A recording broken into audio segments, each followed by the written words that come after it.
today I'd like to talk a little bit about a process in welding that is overlooked by a lot of people, and it's called metal prep or metal preparation, which means simply there's more to welding a piece of metal than just throwing the metal up there, running the bead down it, and it's welded.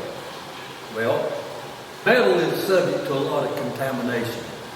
It can be grease, it can be oil, it can be anything that's not supposed to be or in the manufacturing of the metal. But the biggest problem that welders see, the biggest contamination, is just simply rust. Rust is oxidized metal that naturally forms on metal through the air, and when you try to weld over oxidation, it contaminates up into your weld and weakens the weld. It can get fused into it. Rust is no good, basically.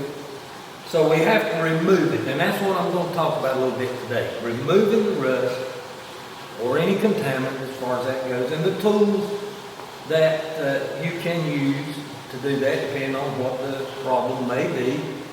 I have a piece of metal right here, you can see. It's rusted all up. And then I have some metal here that is not rusted all up. See how shiny that is? You can clearly see the difference in it. Well, this was rusty and contaminated. And I just thought I'd show you how you can get your metal ready to weld, and you will be much more successful in getting that weld to hold as long as it needs to hold, or forever, usually. So looking over here at our tools, the biggest thing that we use to remove contaminants or rust or whatever is just your everyday typical grinder. Now there's different attachments depending on what you're wanting to do to your metal. Here you have just a wire brush. Wire brush works good if you just have a thin layer of rust on your metal. The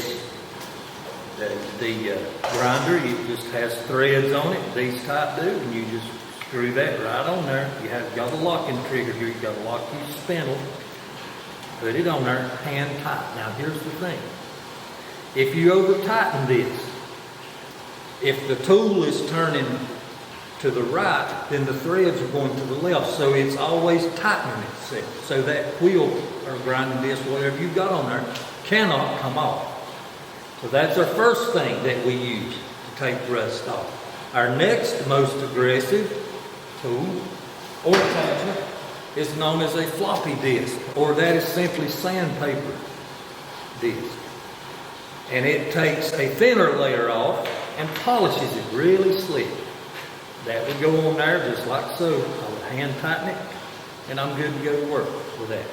And our most aggressive thing for removing rust is the grinding disc, the hard grinding disc. This takes off a larger amount of metal as you grind with it. And I'm going to plug this up and actually do a little bit for you here shortly, but just want to show you the different, that's three basic types.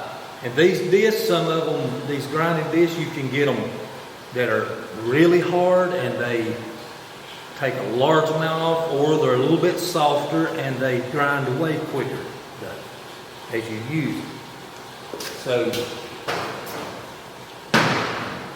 and you look on this piece of metal, then, you know, if you just want to just brush dirt or whatever, you can take a hand.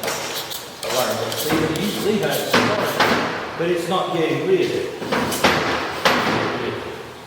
Now you also have what is known as a needle chipper. And a needle chipper is not very effective in removing rust because it hammers is what it does. It hammers down on the metal. And when that happens, instead of it removing it, it just hammers it down into the metal. And pushes it down in, and then when you do have to grind it or whatever, you have to grind more of it off. This is more effective in removing surface scale. It's really rust, like this old pen I found later, and you see how that's all chipped away? See, I pulled that off with my finger. That is rust. It's just been rusty for a long, long time. And I just brought that in here as an example of where your needle chipper would be effective in removing that. Then you have your chisel gun. Your chisel gun works very good like if you had a piece of, like this was on there and we had rust in here and we want to get rid of it. Well, we can take this in here and get it in that corner. And then, of course, you have your little trusty hand chipping hammer, which works sometimes to just knock a little bit off, whatever. Remember, in welding, there's little things in welding can add up to a lot. You want that metal to be as perfect as you can get it before you start welding on it. And simply put, it'll make the weld stronger and hold together better. So with that said, I'm going to take my grinder, plug it up over here, and just grind a little bit. So now let's stop and talk about safety. You know, by previous talks and all in our safety, you always protect your eyes. Always. I don't care what you're doing in this line of work. You always make sure you've got your eyes covered with those safety glasses. See how they're made? Like so. To cap around my face and keep anything from getting in there. So they're on.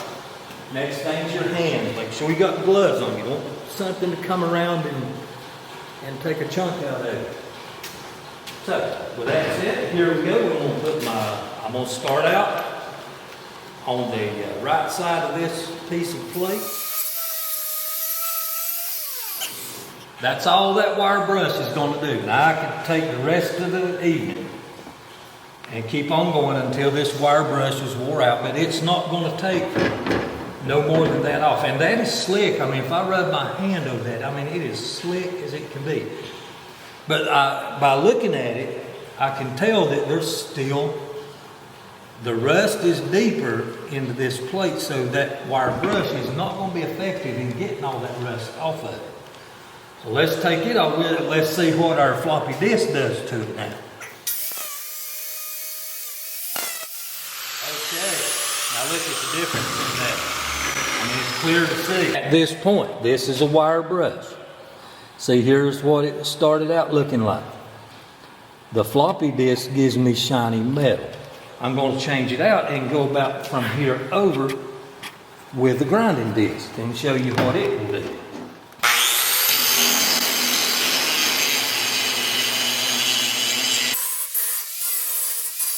Wire brush, floppy disk, grinding disc. Now if you'll look, you see the little ridges in it. So as I run my finger across that, it feels rough, like it's got, and that's exactly what it did. This is a very aggressive, your disc is very aggressive in getting the metal. This would be fine right here. Folks, if you wanted to fix this to weld, this is what you're looking for right here. Welding joint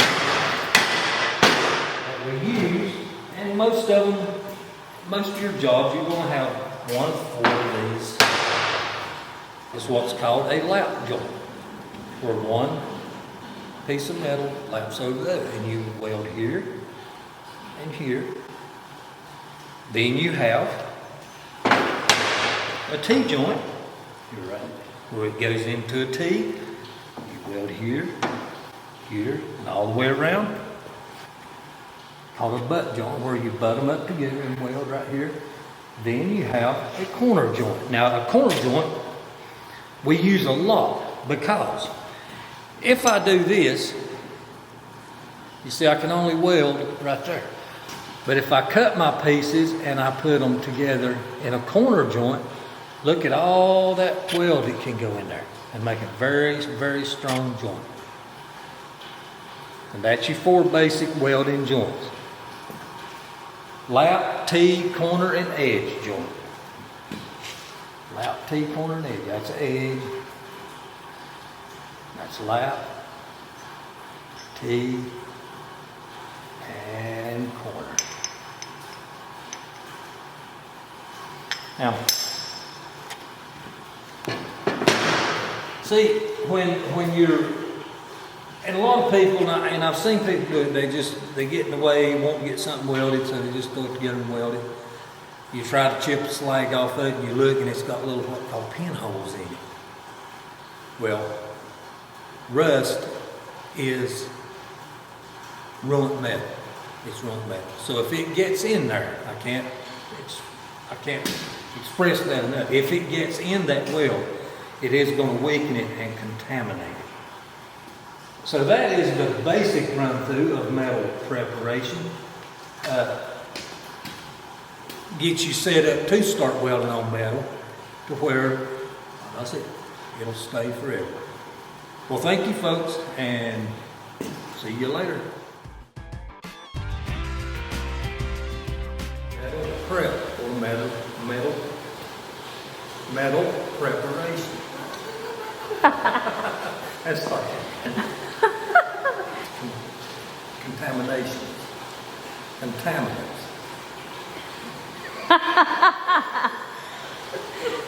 You can just start back with metal is subject to a lot of contaminants.